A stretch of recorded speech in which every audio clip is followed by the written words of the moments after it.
That's just how they're doing it right now. They blame Iran for October 7th, bro, even though Iran had really nothing to do with Operation Alexa Flood, and it had everything to do with what Israel was doing with the Alexa Moss, the Red Heifers, and of course, the Abraham Accords. Like all things low-key outside of Iran. That killed our boys. And also not exactly true. If you look into them, they were produced in Iraq. Now they were used by some Shiite groups that were linked to, that are like friendly with Iran, although we were partners with the closest, to Iran. I know you know this stuff, but there was also a Sunni insurgency that we were dealing with for the most part. Jolani brags about how he was a member, how he was killing our boys in Iraq, that he was in Fallujah doing the fighting. He was a member of the insurgency. Trump has him at the White House. Right. Not a peep out of all of these guys who are so mad about this stuff. So there's that like kind of treasonous element. You launched a war of aggression and slaughtered people on behalf. Bro, literally a head chopper. Literally a Bin Ladenite head chopper. So, yeah, one of the most extreme people you could put at the head of Syria is leading Syria. And then when people talk about Iran's the biggest supporter of terrorism, nigga, we put a terrorist in the head of a country. Bro, Al-Qaeda's running Syria. Like, I'm sorry, but you didn't think we put in a lot of money for that? We have Al-Qaeda running Syria, bro. Like, come on now. Of a foreign country, like it's not just the practical. I think there's also just like a moral argument that like we can't be a part of that. We can't excuse that away. Yeah, that's how I feel. For me, to me, it's less about morality, only because, and I know probably your audience is going to not love this, but I think that when a president engages in a war, these are things that do happen. It's horrible, it's tragic, but there is some truth to the fact that if we're going to conduct any foreign policy, it probably will involve military kinetic action. If that happens, then people will die. That's what happens in a war. For me, the question is more about, and to the larger point, who is the war for? And I think that it's not even so much about the morality of people dying in the war, whether they're civilian casualties or military casualties. It's the whole premise of MAGA and America First is America first. And that is what animated the whole movement at 16. It was in contradistinction to Jeb Bush and the Bush dynasty and the legacy of Iraq. And to me, those are just the fundamental pillars. And, not to keep going back to it, but Crowder said to me, it's a purity test. He said, what could a president do to win your vote? I'm like, keep the promises they made. They said no new wars. Here's your new war. They said mass deportations. We're not getting them. That's not a big ask. And what's more, let's be honest, the war in Iran is not like some isolated event. People are trying to analyze and they say, well, it's about energy dominance with China. Venezuela and Iran are part of this. We're boxing China in so they don't get their oil.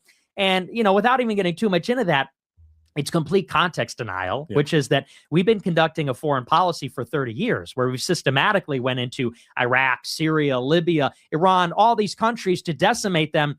And it actually doesn't fit a very clear through line or a narrative for American interest. You had all these different arguments. It's about spreading democracy. It's about chemical weapons. It's about nuclear weapons. The clear through line is these are all adversaries of Israel. This is part of their plan to terraform the Middle East in such a way where they have no rivals. And this is, by the way, what they wanted and that no other president gave them. They wanted it under Bush, Obama, Trump. They tried to get it even under Biden when they provoked Iran a couple of times in 2024. And Trump finally gave them the ideological neocons and Israel what they've been wanting basically for 50 years, ever since the Islamic Revolution. And so you say, like, not only did you not deliver America first, but you repudiated America first with your allegiance to the biggest threat to it. And all these people are acting like, oh, well, so what? It's not a big deal. It's only 2 weeks. It's only 30 days. It's only 15 casualties. And you say that's ignoring the bigger picture.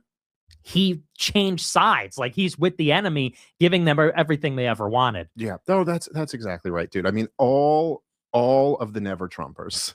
All of the never Trumpers, I saw someone was posting today that national. I mean, let's be real. Something's up when all the guys that was saying F you your first term is now saying we love you your second term, all because you're overly aligning with Israeli interests. Like, I think Trump should know something's up, or like people say, maybe he's compromised in some way, shape, or form, or he could be a true believer in the Zionist mission. You never know. True believers exist. view. You know, guys, it don't always got to be blackmail or, you know, him being paid off. He could just be a true believer, which is even scarier than being paid off, to be quite honest with you. For Trump, issue. All these guys, Mark Levin and Ben Shapiro, and all the guys who are championing this move with Donald Trump, they were all the people who said they would never vote for Donald Trump for moral reasons and all this stuff. And yeah, dude, it is pretty hard to ignore that this is the continuation of the clean break strategy. We're just watching it. I mean, they all said it in their own words for so many decades. You could just go back and read what they wrote. And we're to believe that this is like coincidentally the 7th country on Wesley Clark's list. It happens to be, and coincidentally, it's the entire Israel lobby that pushed him into it. I will say it's been, I mean, look, maybe this is a major theme anytime I'd feel like talking to you. But it is crazy how much the Overton window has moved on this. Where now, I don't know if you saw this, but both John Kerry, Hillary Clinton, those are two. There were a few others, but I mean, these are two, the Democratic secretaries of state and presidential nominees who came out and just said exactly what you said. They go, Netanyahu was always trying to get all of us to do that. Like this is this is just open now. It's just like this is the obvious thing. It's like, well, yeah, we all know Netanyahu's trying to get us into these wars, but you don't do it. You give them some. You don't give them all of them. You know, and then work to look back at. Like, you don't go in full on war for Bibi. It's like, look, you give him a couple strikes, you satisfy him, you satisfy his bloodlust, and then you back off, okay? And then you give him another strike a couple years later to satisfy the bloodlust, give him his gallon of Palestinian blood, and he'll be okay for a couple years. You don't get into a full on fucking war. Obama, as if he stood up to the Israel lobby or something like that. It's like he gave him Libya and Syria. So like he didn't really stand. But yes, even he did say, we won't do this one. Even George W. Bush stood up to Dick Cheney and the neocons on this one. And it was because of the military realities of going after Iran. It's been interesting to watch. I know, like I've seen some of your coverage of this, and I think both of us, we're trying to be fair about this. We were both kind of going, after the 6-day war, I certainly was questioning because, well, frankly, there were some people who I admire very much who did get a little out over their skis. I think Tucker and Jeffrey Sachs and Mearsheimer probably all said variations of like, if you attack their nuclear sites, they will shut down the strait and they will hit our bases. And that turned out not to be true. Like and you look at that and you go, huh, maybe they will just roll over. Maybe they will just capitulate. I mean, I don't think so, but I'd still warn against this war because look, I mean, low key though, what was it? It was the 15-day war. Well, not 15 day. What was it? I think it was the 10-day war with Israel that they were going back and forth. And yeah, where John Mearsheimer, whatever his name is. Yeah, all the political guy, all the geopolitical experts were coming out saying that Iran's going to close the strait. They're going to start attacking bases. Well, all they did was like a symbolic strike on Qatar that they let them know about that they was able to avoid. So like Iran pretty much showed us restraint during that little conflict with it, the 12-day war with Israel. Now, yeah, we kind of opened Pandora's box with these guys, and now they're doing everything that they threatened to do, and they're committed. Well, obviously, they've committed to it. I mean, the strait is closed as we speak. Well, really restricted to all of our allies, while all their allies can get through. All these potential catastrophic outcomes. And then we launched this one and it's like, oh yeah, we're here now. This is what everyone was warning against. And I don't know where you see this going, but I think, I'm not saying like Professor Pape is right and it's guaranteed that we're in the escalation trap. I hope Donald Trump just walks away at some point. It does seem though, at least right now, we're at this very dangerous position where the absolute best thing Donald Trump could do is just stop it and come home. And the problem is that that's it. And that's the end of his presidency, man. I mean, there's just no say. And so like I saw Joe Kent, he comes on and he goes, Mr. President he's the only one strong enough to leave and save his presidency and say it was a win and all this. And I'm like, man, I hope he's listening to him. Like that's who you should listen to. This guy who looks like a He-Man doll and is your sir, yes, sir. And okay. But if me and you are just speaking honestly, that's admitting total defeat. His approval rating will be in the 20s in the next couple months. If after this, that's all he has to show for it, is that Iran is transformed into a global power who now has this ace. I mean, they still got their enrichment regime still in power, and we're still dealing with the high gas prices and inflation that we're going to come down slowly from, not overnight, like Trump says, but slowly. Yeah, he's cooked. In the hole, they can close the strait anytime they want. That's a disaster. And Donald Trump, and that's still his best option. And so, but he has not even begun to accept that that's his best option and that he's going to lose like this. So again, I think this week he's going to escalate again. Then what's Iran's response to that going to be? So for real, I can't even blame Donald Trump for not accepting that, because it's just all around L's. Like, first off, I'd have never got into this if I was Trump. But if I did, trust me, I understand. It's like, it's like you walk away, it looks terrible. You commit to it, it looks terrible. I mean, bro, you should have never got into it in the first place. Essentially, the best case scenario is that Donald Trump's presidency is ruined. That's how I view it. I'm curious what your thoughts are. Yeah, I totally agree. And I do think that we're sort of trapped. That's really always been the whole conceit, is that Israel, we talk about it. People think we're using these terms loosely. I use them very precisely. They're dragging us into the war. And that means it's this step-by-step process where each individual step, it becomes more unlikely that we're able to extricate ourselves from it. That's sort of the whole point. Is like, it's sort of slowly, and then all at once, you're in this conflict. Nobody from the very beginning would say we're going to go into a ground war and fight 90 million people in this huge country. But it starts with the industrial sabotage, the cyber attacks, nuclear assassinations. We're going to shoot down their missiles, engage the proxies.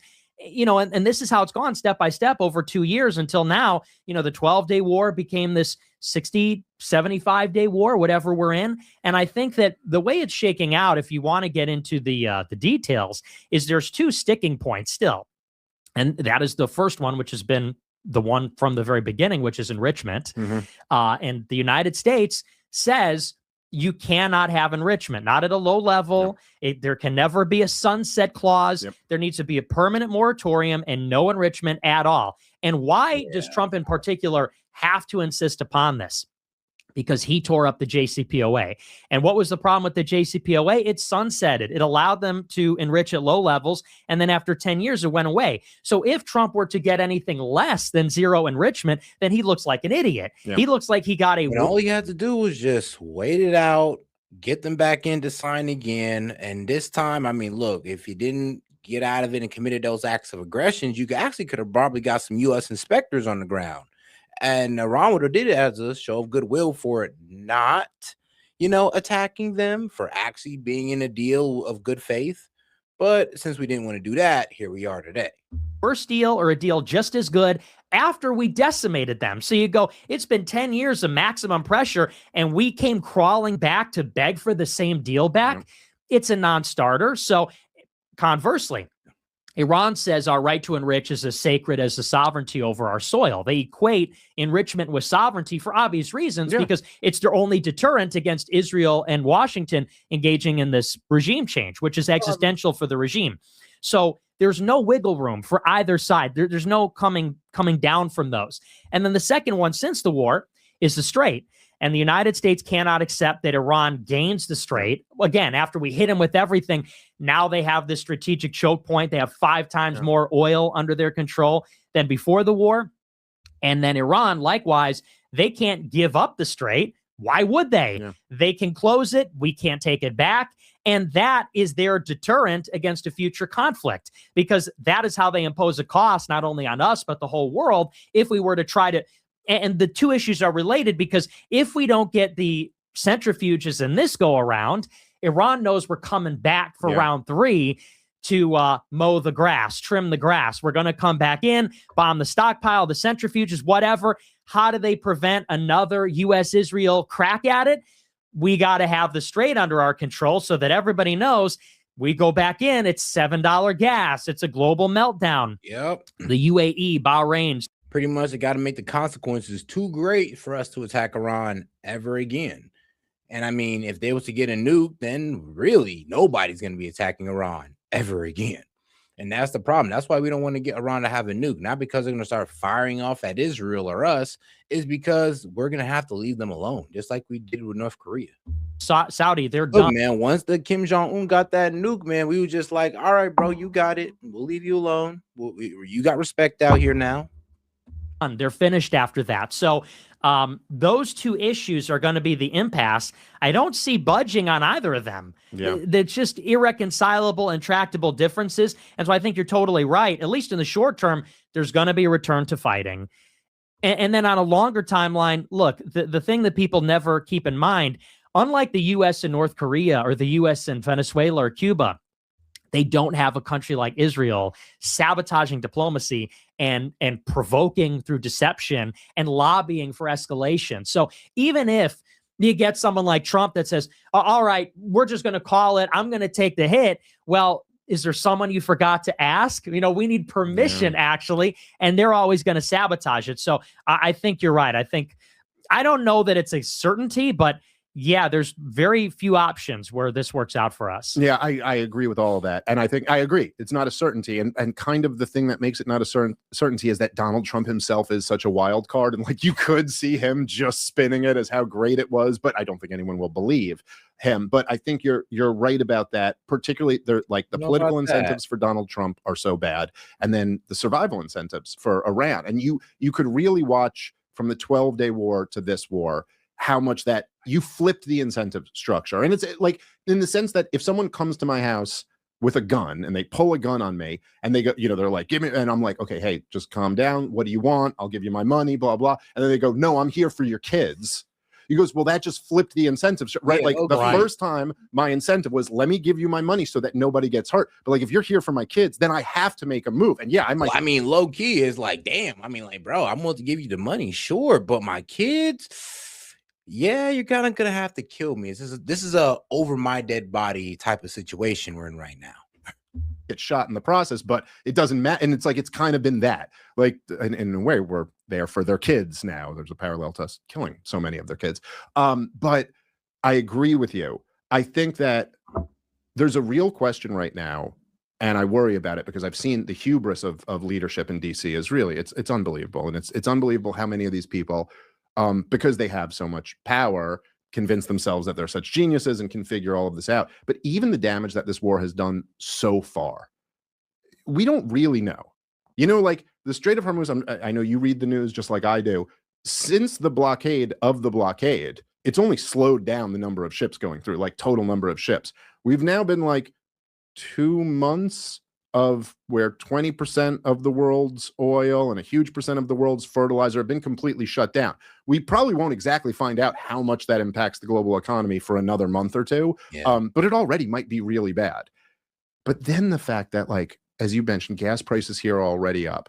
And it must be something for someone like you who was a hardcore Trump supporter in 2016. And not just a hardcore Trump supporter, but you were it was like your coming of age kind of time. Like right. I was 18 when 9/11 happened. You were, I think, 18 in 2016. So like right around, like that's like the big thing that's going on as you're becoming a man.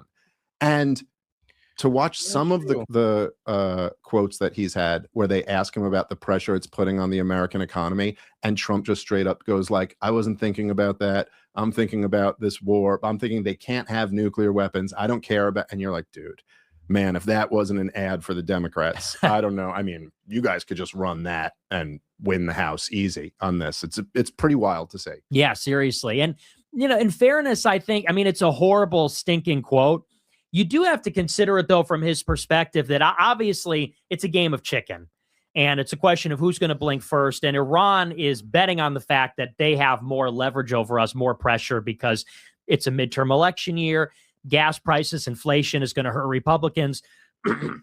Excuse me. And so I think Trump almost has to telegraph, like, I'm irrational. I don't care. I'm erratic. Yeah. You don't have. So I can be sympathetic to that angle, but obviously it's not good politics to say, they ask him, they say, did you think about the financial prosperity of Americans? No, I didn't think about their financial security at all. I only care about whether Iran's nuclear. So it's a terrible thing.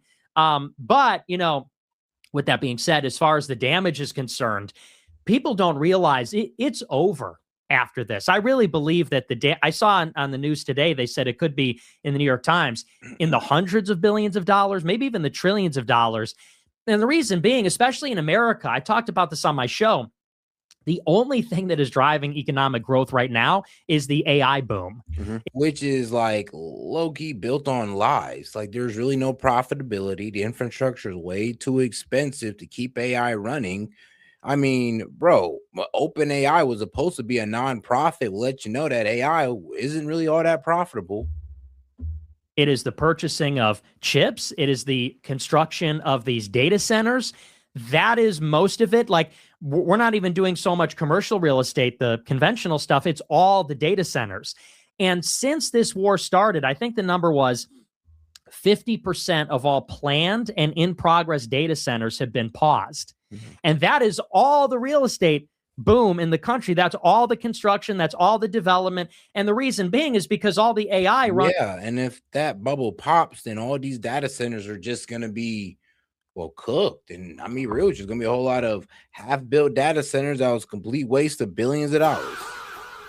Probably should have been focusing on infrastructure or actually building an energy infrastructure, an energy grid that could sustain AI, because we cannot do what we're doing right now. I'll tell you that. It's just not possible. We need something else. On electricity. That's what makes it economical, is that you have cheap and plentiful energy. And so if you have a huge energy shock, which we haven't even fully felt the effects of, that's something that lags behind because, you know, the oil goes out of the strait and then it takes time. I think the last shipment of Persian Gulf oil arrived in Europe and Asia 4 weeks ago. So there's this month-long delay. Then there's rationing. Then let's say the Strait of Hormuz opens. How many ships go through? There's a lot of ships stuck in the Persian Gulf, and they're not all going to go out at once. It's going to take time even for those to get out. And then, you know, for all the supply chains to recalibrate. So it hasn't even hit yet. And then once it does, like you said, there's going to be this ripple effect. It's not just the oil, it's the fertilizer. And then the energy and oil also affects groceries because it all goes on a truck. It all goes on, you know, transportation. So there's going to then be a following economic correction or a trailing economic correction that follows the energy shock. And then that's just game over. And to me, it's less so that he said the financial security, whatever, because it's like, you kind of understand why he says that. To me, it's he said at the exact same time that this was all playing out in February. In January and February, they were telling the hardcore Republican base, we're done with mass deportations. We're not saying it anymore. We're not doing it. The surge in Minneapolis is over. They said we're only now going after criminal illegal aliens. And moreover, they got a new DHS. AKA they're willing to concede on the Dems. They're pretty much going to bend the knee to the Dems to get DHS funding. And I guess Kristi Noem's getting fired and replaced was probably enough for those Dems to finally open up. Because, yes, the government is now back open. The partial shutdown is, well, it's over with. And DHS is now being fully funded. But it does seem like we did make some concessions to get that done, which was mass immigration. Secretary, they got Kristi Noem out, and they said the new policy is we're not doing patrols. We're not going to go in people's houses. We're not doing these big operations in the cities. We surge, 5,000 CBP and ICE. And they said the reason is too unpopular for the midterms. Way too unpopular. We're going to kill with Latinos. It's like, okay, so then you started the most unpopular war in modern history, which causes inflation and high gas prices. Isn't that what got Biden and Kamala to lose 2 years ago? So you say, I see what you're doing for them. Yeah. Why can't you do that for us? SAVE Act, can't do it. Mass deportations, can't do it. All these things that the voters are told, politically impossible. You got to be practical. Think about the political realities of the Democrats. Oh, war with Iran? We need a $1.5 trillion military budget, and we're going to kill the supreme leader, and we're going to get $6 gas. It doesn't even matter. And that's when you realize it is still the uni party. That's kind of the conceit, is like, MAGA's dead, whatever. I'm like, here's the thing, and that's a good argument, or that's something that stands true, because Kamala was saying the same thing. Kamala was talking, well, not saying the same thing, but Kamala was saying what Trump is doing, that she will go get into a conflict with Iran. It's like damn near inevitable, and I'm pretty sure she is sold on the guidelines of women's rights or something idiotic like that. But trust me, the Dems would have been going for it, and they'd have been calling us a bunch of misogynists for not supporting the war in Iran. Trust me, because Kamala's a woman, she took a different angle, and it possibly worked. Sadly, What Trump was doing in But 16 is over. the problem is that, yeah, Kamala, well, while she was actually saying I want to go to war with Iran, yeah, Trump wasn't saying that. But here's the thing, though, we got what Kamala was saying anyway. That like outsider challenge, it's not the same. He's part of the establishment. So to me, that's like the big picture when you really realize how it all works. Yeah, I mean, look, it's an undeniably great point that you're like, look, mass deportations would have been very messy, very unpopular, and in fact, some people might die, some people might get hurt.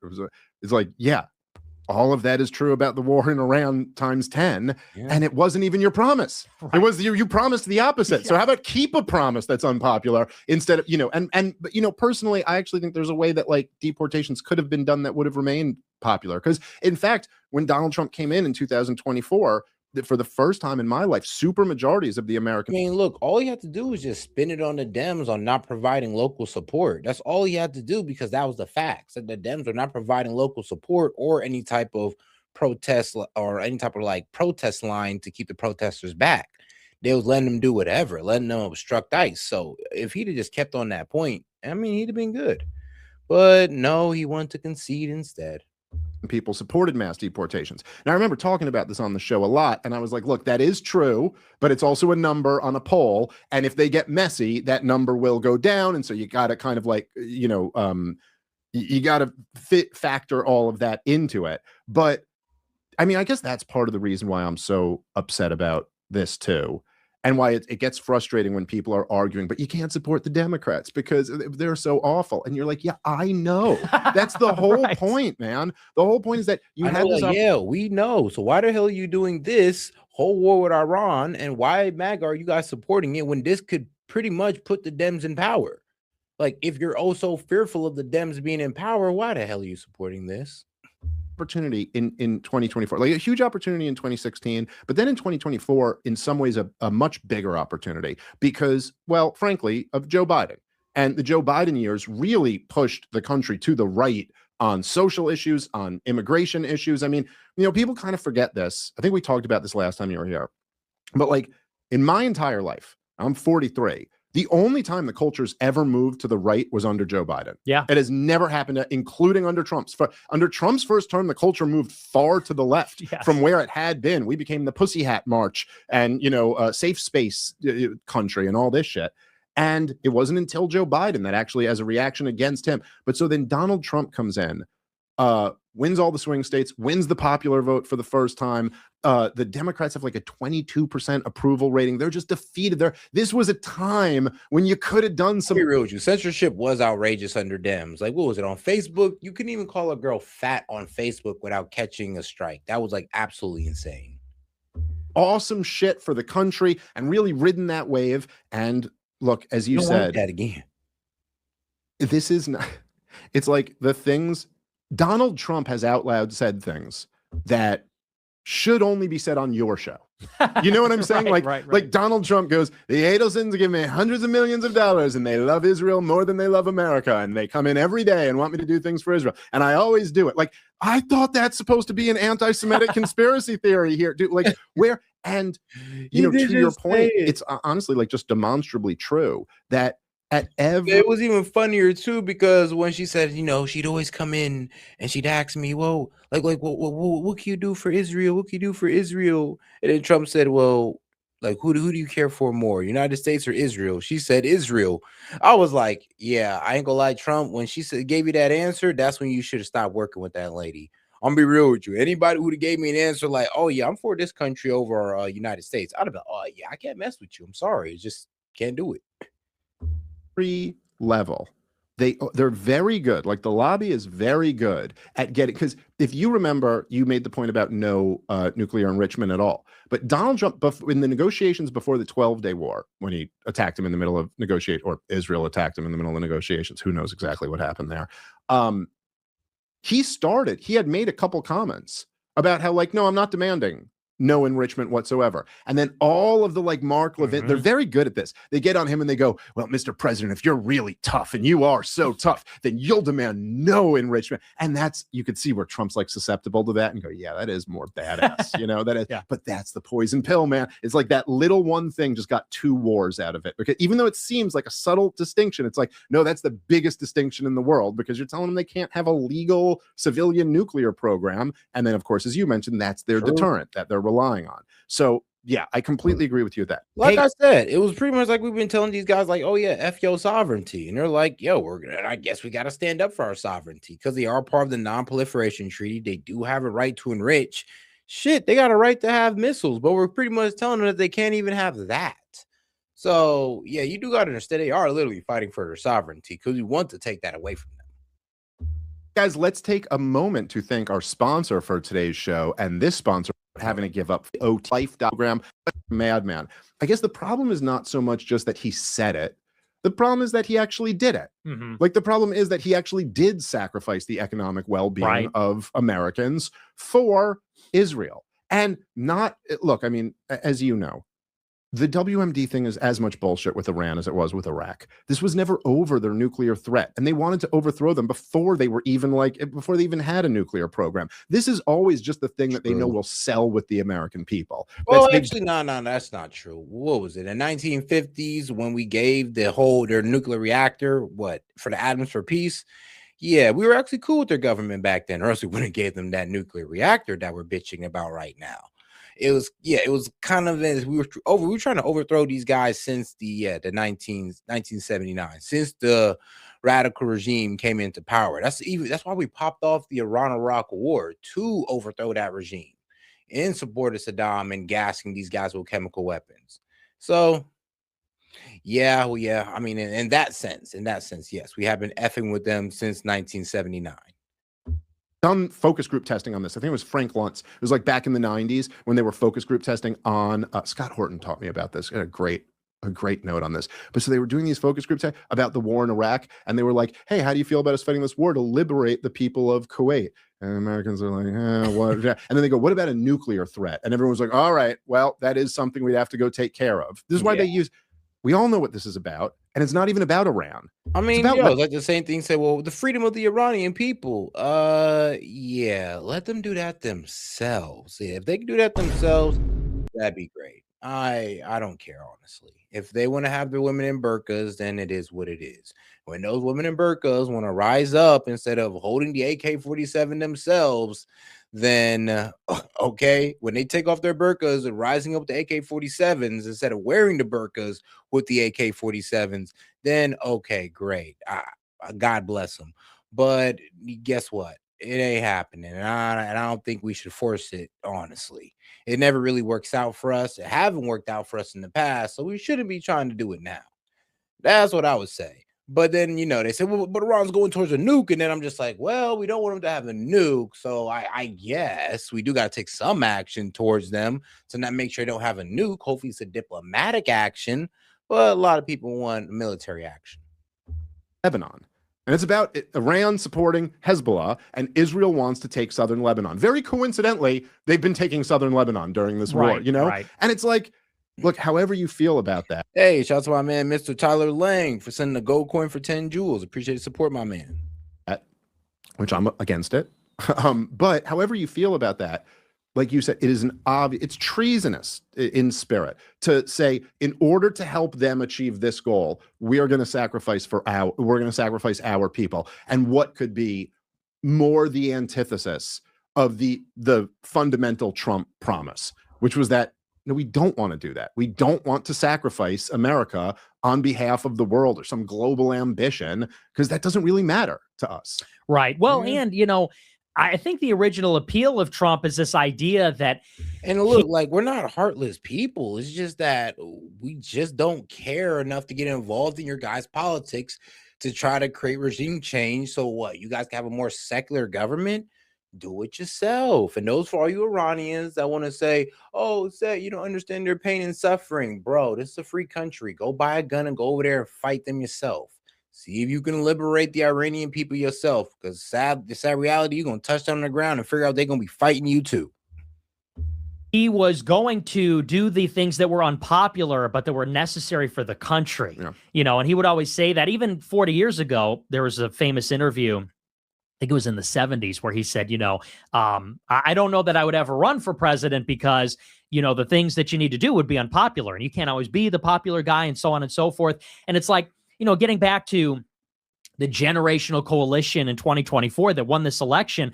I remember the exuberance when we won in 24, when Trump won in 24. They were calling it a golden age. It was RFK Jr., Elon Musk. You had all this political capital to fix a lot of things. It would have been unpopular. Yeah, low key. It just felt like we couldn't fuck up. It just felt like we literally have the dream team. We got guys from the outside, or who we perceived was from the outside, and this should be good.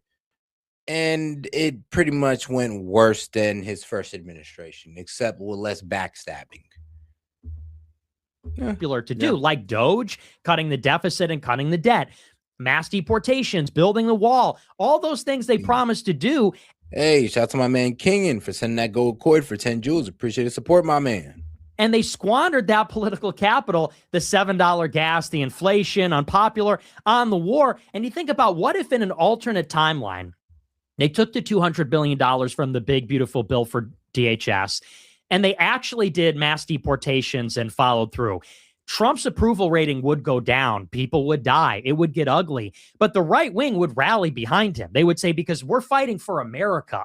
They would say, this is existential. Getting these illegal aliens out, it is, on some level, about taking control back from the Democrats. I mean, yeah, it is what I voted for. I don't want people to die in the process, but if you're telling me these protesters are just going to go in there and obstruct and try to get in these guys' faces, then there isn't really too much we can do about that. I mean, we could try our best to make sure these guys work with local authorities to prevent things like that, but that's it. If the protesters really want to go out there and be crash dummies, I'm sorry, but there's really nothing we could do about that. And my heart hurts for those two, like Renee Good and Alex Preddy that died. But at the end of the day, that definitely couldn't have been avoidable. It's not like ICE just knocked on their door and came to them. And let's be honest. It is about taking control back from foreigners, putting Americans first. And so you'd say, well, they came to ICE. We feel good about this. We feel good about the conflict. It's ugly. There's going to be a cost. There would have been inflation. The Wall Street Journal was always warning about that, saying you deport all these illegal aliens, labor cost goes up, demand goes down, you're going to get some inflation. But people would have been on board because of what it is. Same thing with the indictments, like you mentioned earlier about Obama with Tulsi Gabbard in June last year, or the Clintons for that matter, or any of them. People really would have been there for it, but they squandered all those things in pursuit of another country's priorities and foreign policy or even domestic policy. And there's one thing that stood out to me when this conversation was happening. When we launched this war in Iran, all the Trump supporters had to defend it, this cadre of influencers. And I remember there was one line they kept using. They kept saying, I can't believe we squandered this generational coalition. The generational coalition was supposed to be about immigration and all this other stuff.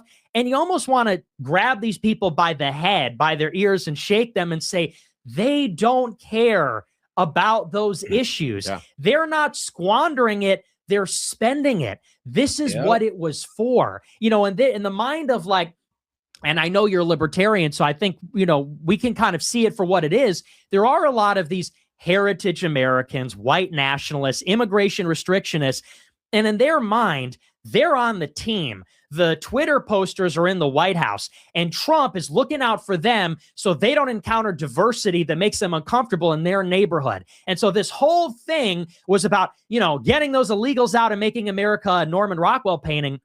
And you want to say, no, you were the mark. The generational coalition was banking, Tim Mellon, tech, Elon Musk, Andreessen Horowitz. It was the donor class, which was 60% of the donations for Trump in 24, inverse from 16, to get a 10% corporate tax cut, a war in Iran, annexation of the West Bank, southern Lebanon, Gaza, moratorium on AI regulation, bring Palantir and Little Tech and PayPal Mafia into the White House and get them all these contracts, that was actually the purpose of the generational. Oh yeah, and shout out Thomas Massey for low-key stopping that whole, taking off, what was it? It was pretty much no restrictions on AI for 10 years. Yeah, that was absolutely insane. I was like, why would y'all even put that in there acting like that's a good thing? I remember when I read the Big Beautiful Bill and I was looking through that, I was like, whoa, that's a problem. Shout out to Thomas Massey for addressing that problem, getting it taken out. So once again, make sure you guys, if you're in Kentucky, vote Thomas Massey.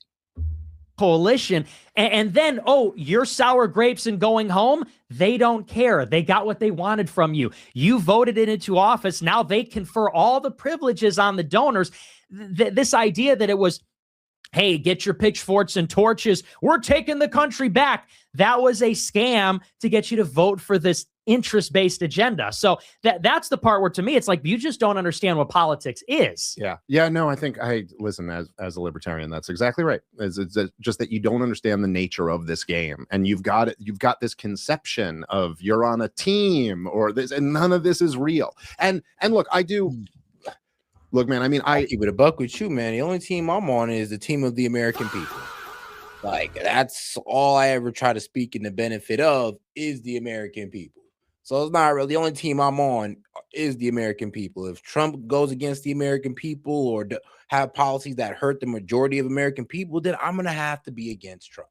Just like what I was against Biden when his policies and his FFs were hurting majority of American people. All right. It's just about being for us and not caring too much about the bullshit that they get into all the time. I understand people out of desperation, people wanting to believe in something. It's much what we're asking people to swallow is much grimmer than what Steven Crowder is asking them to swallow. And so there's a part where I understand people not wanting that to be the case. I probably was to some degree guilty of this, although I was always very guarded because I knew, the Trump track record. But it was like, hey, look, they actually did try to throw him in jail this time. They actually really did maybe even tried to assassinate, who knows exactly. And he's coming in and, hey, he's putting Tulsi Gabbard at DNI now. And like, hey, his son is tweeting at me that we're going to keep all the neocons out. You're like, all right, let's go. But this is almost what's frustrating with some of those guys. Like, hey, I'm down to be on the team. You just got to give me something, like something that's a reasonable, there's something in it for us.